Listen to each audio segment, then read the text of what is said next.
ಇವತ್ತು ನಾವು chicken gravy ಮಾಡ್ಕೊಳ್ಳೋಣ ಫ್ರೆಂಡ್ಸ್. ನೋಡಿ, ಮೊದಲೇದಾಗಿ 2 ಸ್ಪೂನ್ ಖಾರದ ಪುಡಿ, ಶುಂಠಿ ಬೆಳ್ಳುಳ್ಳಿ ಪೇಸ್ಟ್ 1 ಸ್ಪೂನು, ಒಂದೂವರೆ ಸ್ಪೂನ್ ಧನಿಯಾ ಪುಡಿ, ಅರಿಶಿನ 1/4 ಟೀ ಸ್ಪೂನ್, ಮೊಸರು ಹಾಕಿ 1 ಕೆ ಚಿಕನ್ ತೊಳ್ಕೊಂಡಿದ್ದೀವಿ. ನಾವು ನೀಟಾಗಿ ಸ್ಕಿನ್ ಔಟ್ ಮಾಡಿಸಿದ್ದೀವಿ.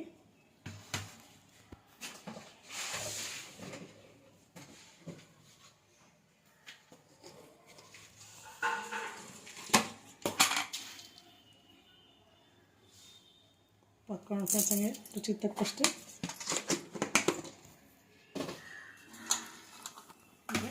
ಇದನ್ನು ಮಿಕ್ಸ್ ಮಾಡ್ಕೊಳ್ಳೋಣ.